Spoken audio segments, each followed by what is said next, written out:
Hello and welcome to the Drawing Animal Podcast with Wesley Bare. I'm your host, Wesley Bare, and on today's episode, we will be talking about the dugong.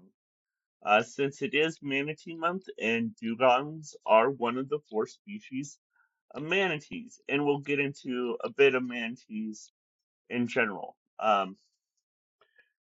Manatees and dugongs belong to a group of mammals known as the sirens, which comes from the fact of the old Greek word siren, which referred to these creatures that would lure you to your death with their sweet voices, sort of, and they would sort of kind of be like the Greek early equivalent of mermaids in terms of the way they looked, and because of that kind of fish-like body with kind of almost a mammalian, of course, after some people speculate that the Greeks thought mermaid confused mermaids with dugongs and manatees. This is a possibility, but I actually don't think it that likely. Um, I think that there's some confusion. I don't know where the idea of mermaids came from, but I don't actually think that mermaids came from manatees and dugongs, but there is a possibility of that. But moving beyond that, dugongs specifically are the only manatees found within the Old World. All three of the other manatee species are found in the waters, even in the waters of the Amazon, along the coast of Florida, Central America, and South America. Um, the dugong is the only one of the four found along the coast of Africa, Sri Lanka, Madagascar, but predominantly in Indonesia and on the coast of Australia. Um, Dugong is known for its somewhat more broader and kind of more roundish face, more sloped a bit than the manatee, and the fact that unlike the other three, its tail is fluked like that of a whale or a dolphin. So if you see a fluke tail on a manatee-like body, it's definitely a dugong.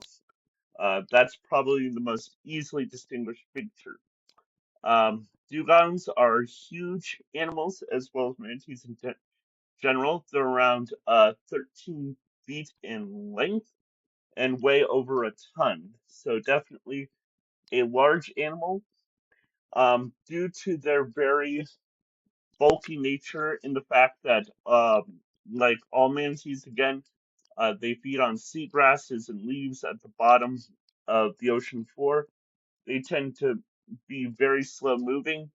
Their brains are very small compared to their overall size, and so there's just not much going on beyond their need to feed, sleep, and mate. And so that's pretty much what you're going to see with these animals.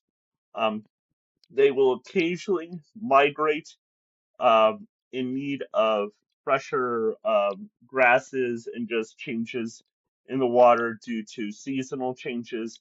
But other than that, dugongs don't really exercise a lot of um, activity in their normal everyday lives. When it comes to mating, females will kind of feel out a mate and choose usually only one male to mate with, though, and that will produce one calf after about 12 to 14 months in her belly.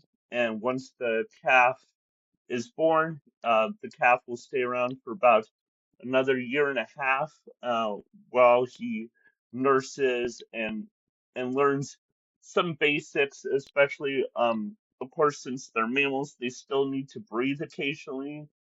Um, and so he will learn that from mom, as well as where to find the best grass. But again, not much else. But just because it takes so long for them to grow to the size they need to be on their own, it'll take a year and a half to do so. And then even afterwards, it will take almost around, on average, 5 years for a female dugong to mate and produce another young. So definitely a very low gestation. They do live to be about 70 years, so that does help. But overall, the population does not grow very quickly, and so that makes them very vulnerable. Most of the dangers involving dugong are man-made. There are very few predators that really seek to hunt out dugongs on a regular basis. Might be just because they're more coastal animal. Just the fact that they're just not worth the time or the energy, the bulk. Who knows? They will occasionally be fed on by things like killer whales and crocodiles, but again, most of the dangers come from human activity. This may relate some to pollution, but like a lot of animals in kind of that Asian market area, most of their body parts have been used in Asian food and delicacy, and on the Asian market, this includes flesh, bones, teeth, and so they are vulnerable. Thankfully, within Australia, they're a highly protected species, and so that's kind of where the bulk of the dugong population still resides and is very well maintained. But outside of that, there are a lot of dangers to the dugong population. But hopefully, populations, especially in Australia, remain overall stable, and that'll be a way for the future of dugongs to hopefully recover and grow again in the near future. So there you are. There is the dugong.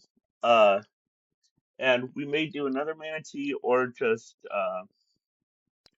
talk about manatees as a whole.